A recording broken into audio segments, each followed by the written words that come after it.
Assalamualaikum warahmatullahi wabarakatuh. Bismillahirrahmanirrahim. Alhamdulillahirabbil alamin. Wa bihi nasta'inu ala umuri dunya waddin. Wassalatu wassalamu ala asyrafil anbiya wal mursalin sayyidina wa maulana Muhammadin sallallahu alaihi wasallam wa ala alihi washabihi asma'in. La haula wala quwwata illa billahil aliyyil azim. Subhanallah wa bihamdi subhanallahil azim. Rabbi shrah li sadri wa yassir li amri wa hlul 'uqdatam min lisani yafqahu qawli. Amma ba'du. Para masantri yang dirahmati Allah, marilah kita lanjutkan materi pembelajaran pada kesempatan ini. Mudah-mudahan dalam thalabil ilmi kita benar-benar dicatat sebagai amal hasanah, mendapatkan ilmu yang manfaat, barokah fitini wa dunya wal akhirah. Ila hadratin Nabil Mustafa Muhammad sallallahu alaihi wasallam wa li jamil malaikatil muqarrabin wa li jami'i syuhada'i wa salihin wa li jami'il awliya wa li jami'i ulama'i islamil Indonesia wa li jami'i masyayikhina wa li jami'i abaina wa jamatina, khususan Syekh Abdul Karim wa Zujadi Syekh Marzuki wa Zujadi Syekh Makhrus Ali wa Zujadi Syekh Idris Marzuki, Syekh Abdul Aziz Mansur, Syekh Imam Yahya Makhrus, Syekh Habibullah Zaini, Syekh Ma'sum Jawahari, Syekh Maftabas Dulbiri, ibunya Umi Gulsum, Masyaulillahi lahumul Fatihah. A'udzu billahi minasyaitonir rajim. Bismillahirrahmanirrahim. Alhamdulillahi rabbil alamin. Ar-Rahmanir Rahim. Maliki yaumiddin. Iyyaka na'budu wa iyyaka nasta'in. Ihdinas siratal mustaqim, siratal ladzina an'amta 'alaihim ghairil maghdubi 'alaihim waladdallin. Amin amin ya rabbal alamin. Qala al-mu'allif rahimahullah ta'ala wa nafa'ana bi 'ulumihi fid dharain. Amin amin.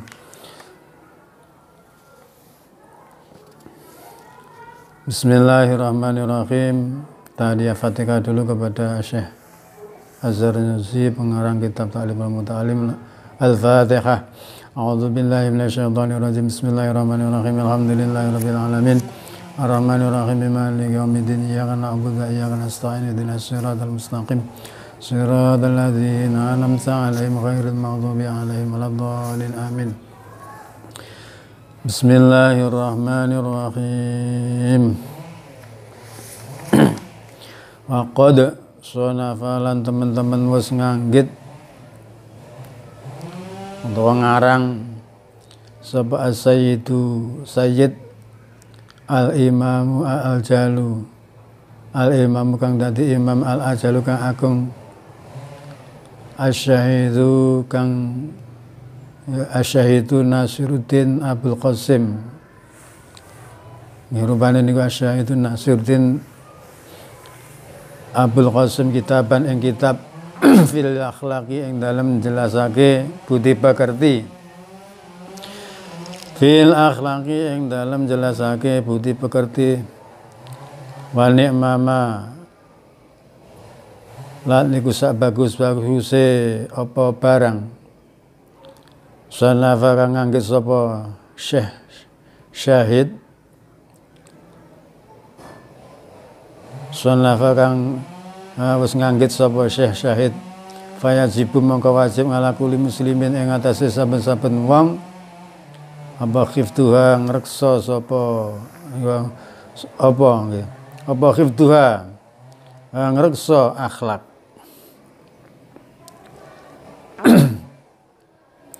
Apa khiftuha ngreksa ing akhlak. Wa amma khiftuma lan anapun utawi ngreksa barang. Amma khiftuma lan anapun utawi ngreksa barang ya kau kang tumiba apa ma fi ba'dil hayina ing dalem setengahe pira-pira mangsa utawa wektu. Fa fardun mangga iku fardu ala sabil kifayati ing atase dalan fardu kifayah. Ala sabil kifayati ing atase dalan fardu kifayah. Idza qoma ing dalem nalikane wis netepi bihi kelawan fardu kifayah sapa albadu sebagiane wong ibadatin ing dalem negara sakonto mongko gugur apa fardu kifayah anil baqin sangking sekirane al-ba'du ni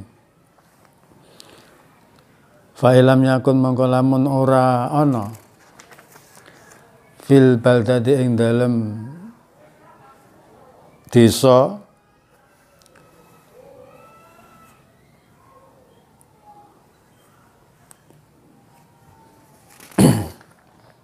fa ilam yakun mongko lamun ora ana iku fil baldadi ing dalem negara atau desa iku fil baldadi ing dalem desa sapa man wong yakumu kang jumenengi sapa wong bihi kelawan atau yakumu maknane tumandang ya saged yakumu kang tumandang sapa wong bihi kelawan fardu kifayah istaraku mongko padha sekuton sapa wong akeh jami'an khalis kabehane jami'an khali kabeh jami'an khali kabeh fil maksami ing dalem dosa fil maksami ing dalem dosa. Jadi mempelajari agama yang dikerjakan pada saat tertentu seperti sholat jenazah dan atau hukum fardu kifayah lainnya seperti orang yang menghafal Al-Quran itu juga fardu kifayah kalau memang satu daerah itu tidak ada. Misalkan di desa atau di satu kecamatan itu tidak ada orang yang menghafal Al-Quran atau satu daerah tersebut tidak ada yang bisa waktu peristiwa, waktu kejadian misalkan ada orang yang meninggal itu tidak ada yang bisa sama sekali untuk melakukan fardu kifayah tersebut. Contohnya mengkafani atau mengkafani atau menyolati dan lain sebagainya. Terutama ngeramut jenazah tersebut. Itu bisa kena dosa semua karena tidak adanya orang satu pun yang bisa. Makanya satu orang yang bisa dalam fardu kifayah tersebut itu sudah gugur kesemuanya dalam balad tersebut. Jadi jika di suatu daerah ya, jika dari satu daerah itu sudah ada orang yang mempelajari ilmu tersebut, fardu kifayah, maka yang lain itu sudah bisa gugur kewajibannya, bebas dalam kewajibannya. Contohnya kados satu kampung sudah ada orang yang hafal Quran itu semua satu daerah itu sudah bebas. Atau orang meninggal ada satu saja orang yang paham tentang ilmu niku fardu kifayah ya, hukum fardu kifayah niku wau, berarti satu kampung sudah gugur kewajibannya.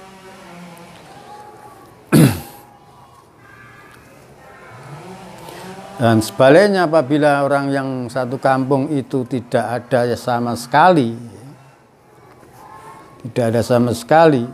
itu akan berdosa semua. Dan apabila di suatu daerah itu memang tidak ada sama sekali, maka bagaimana? Nah, dilanjutkan fayajibu mongko wajib alal imami ing atase pemimpin, ya, pemimpin daerah situ. Ya, misalkan kalau desa ya kepala desa, kalau satu kecamatan ya kecamatan ya Pak Camat. Apa ya mura yen to perintah sapa imam hum ing ahli balad niku. Bidzalika kelawan mengkono-mengkono nindakake fardu kifayah. Wayajburolan maksa sapa pemimpin niku wau, boleh pemimpin itu memaksa untuk belajar tentang fardu kifayah niku. Ahlal baldati ing ahli negara. Ala zalika ing atase mengkono nindakake fardu kifayah. Jadi pemimpin di suatu daerah itu bila tidak ada sama sekali satu pun yang tahu hukum tentang fardu kifayah, misalkan ada kematian kok tidak ada yang bisa, maka pemerintahan di daerah tersebut, di desa tersebut, pemerintahnya, kepala desanya misalkan itu boleh memaksa warganya untuk belajar tentang fardu kifayah tadi. Untuk misalkan kalau di daerah kita sudah terkenal itu Pak Mudin lah ya, sudah akhirnya sudah gugur semua, kita semua sudah, kalau ada kematian misalkan sudah ada yang mengurus. Fakila makonten ngendikaake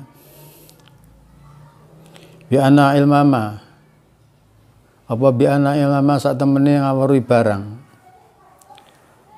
Ya kau kang tumiba apa ma ala nafsi ing atase awak dhewe ne wong fi jami ahwali ing dalem sekabehe pira-pira tingkah.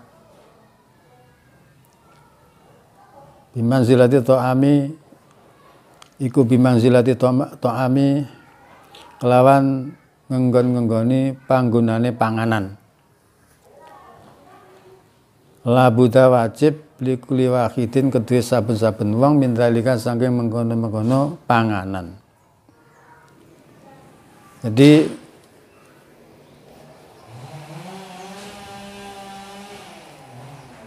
yang dimaksud niki dikatakan bahwa mengetahui mempelajari amalan ibadah, ya, mempelajari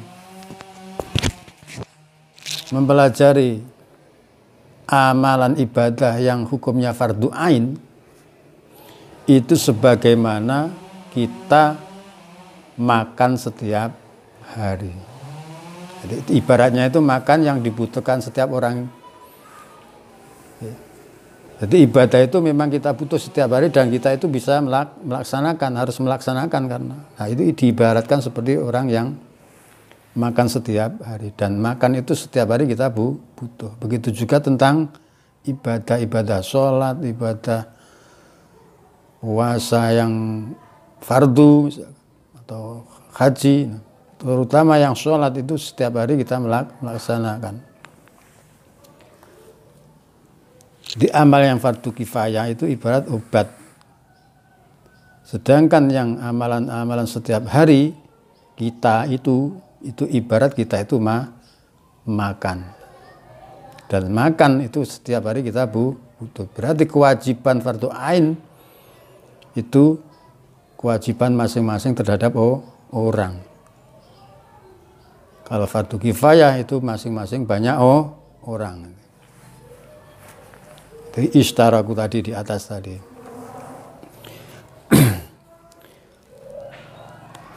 La buddha wajib likuli wahidin kedue saben-saben wong suwiji min zalikan saking mengkono panganan. Berarti fardu kifayah, fardu ain itu masing-masing. Setiap orang punya kewajiban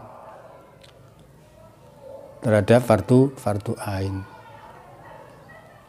Wa ilmu ma lan saben-saben ngeten. Wa ilmu ya ka fi ba'dil ahayini. Wa ilmu ma lan sak temene ngawruhi barang ya kau kang tumiba apa ma fi ba'dil akhayini ing dalem setengah pira-pira mangsa iku bimanzilati dawai kelawan ngenggon-ngenggoni panggonan tombo. Bimanzilati dawai iku bimanzilati dawai kelawan ngenggon-nggoni panggonane tombo. Ya taju ilahi fi ba'dil awqati. ya taju kang butuh sapa wong ilahi maring tombo ibadil auqati ing dalem setengahe pira-pira wektu wa ilman nujumi. Nah tadi fardu kifayah itu sebagaimana seperti obat-obat itu butuhnya kalau kita sedang sakit. Jadi tidak boleh setiap hari kita itu minum obat, malah bisa mati nanti. Jadi butuhnya obat itu setiap kita sakit saja. Ini maksudnya wa ilma yaqo fi ba'dil ayahitin fi manzilati dawaiyah taju ilaihi niku wau. Jadi mempelajari ilmu fardu kifayah itu sebagaimana yang dibutuhkan itu hanya setiap waktu tertentu. Dan orang mati itu kan tidak setiap hari ada, maka tidak wajib. Jadi diibaratkan tadi sebagaimana obat, yang mana obat itu tidak semua orang butuh. Jadi butuhnya obat itu hanya waktu di kala sakit, dan tidak boleh minum obat setiap hari itu. Tidak butuh kok minum obat bisa mati. Jadi yang diutamakan fardu ain, maksudnya gitu sebetulnya. Jadi yang diutamakan dalam mencari ilmu itu yang lebih utama adalah setiap hari kita melaksanakan yang ilmu hal dan ini ilmu fardu ain. Wa ilman nujumi lan sak temene ilmu nujum iku bimanzilatil maradi kelawan nganggon-nggoni panggonan loro.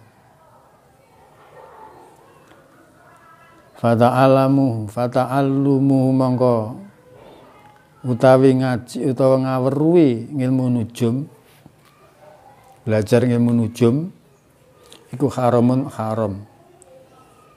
Iku haramun belajar ilmu sulap itu kan penuh tipuan, uang ditipu mentah-mentah. Jadi belajar ilmu nujum itu sebetulnya kemunduran. Pada zaman nabi-nabi dulu itu memang ada ilmu nujum.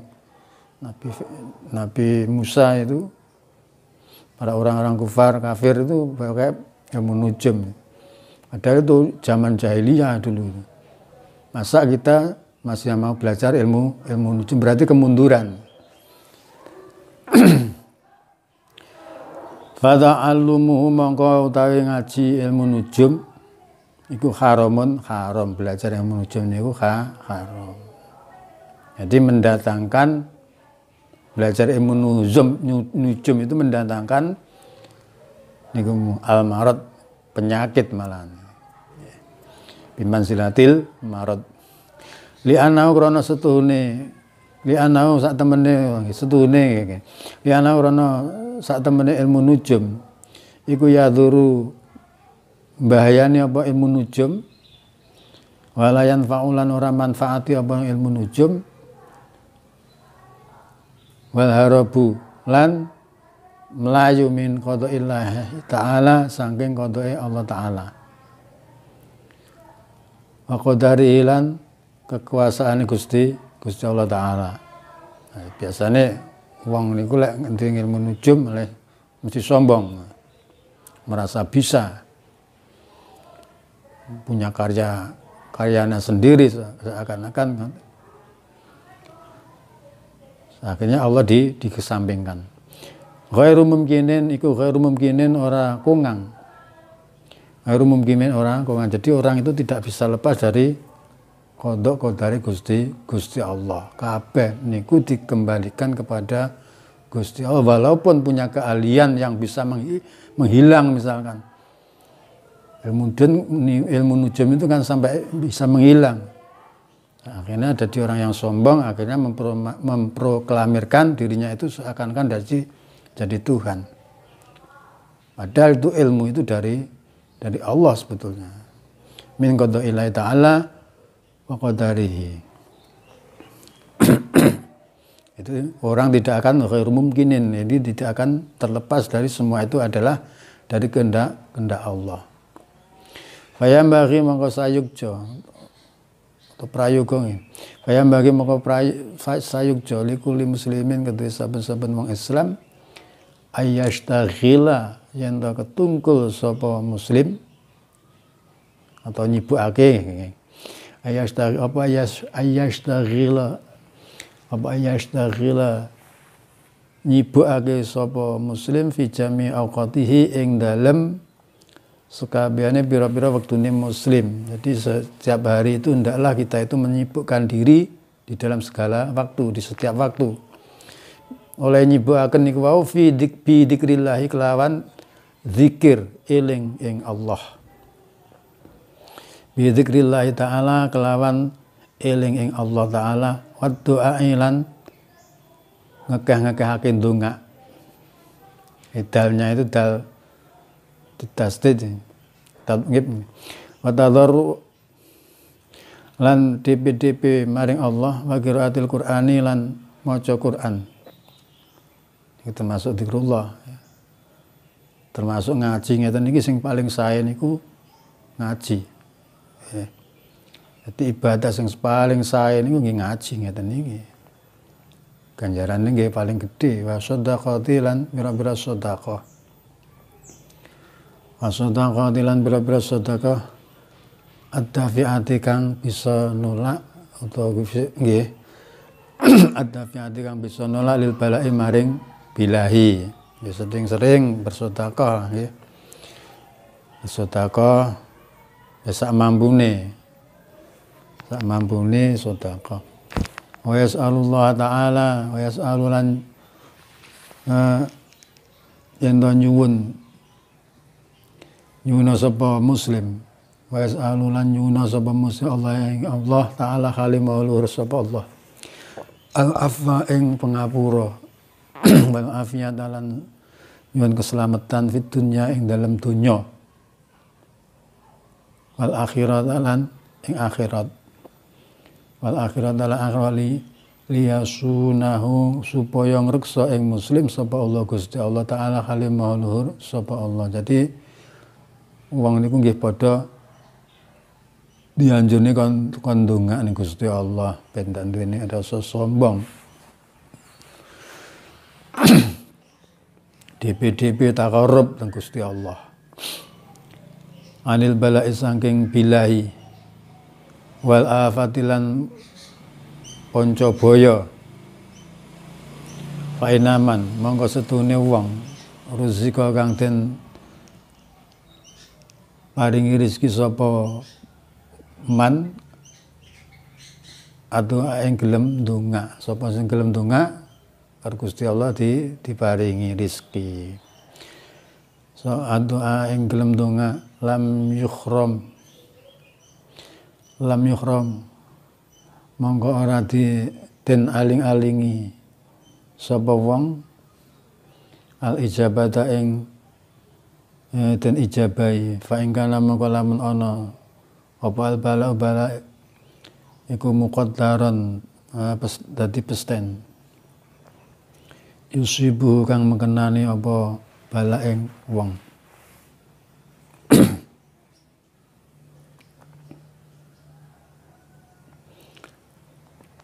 La makhalata khali mesti walakin yusayiruhu lan tetapine ngendengake ing balak sapa Allah Gusti Allah walaupun itu doanya itu doa yang belum diijabahi tapi pasti Allah di suatu saat pasti ngijabahi dan ijabahnya itu diganti dengan ijabah yang lain tidak seketika itu mintanya hari ini misalkan apa yang dikehendaki tapi oleh Allah dirupakan yang lain. Atau misalkan diganti niku walakin yusajiruhullah alaihi ing atase wong wa yarzuquhu lan maringi rezeki sapa Allah ing wong as-sabr ing sabar termasuk diparingi sabar niku nggih rezeki. Diparingi sakit kon sabar niku rezeki nggih. Bi barokati doae kelawan sebab barokahe doa. Bi barokati doae kelawan sebab barokai wallahu alam bisawab. Sekian dulu. Mudah-mudahan ada manfaatnya. Wallahul muwaffiq ila aqwamit thoriq. Assalamualaikum warahmatullahi wabarakatuh.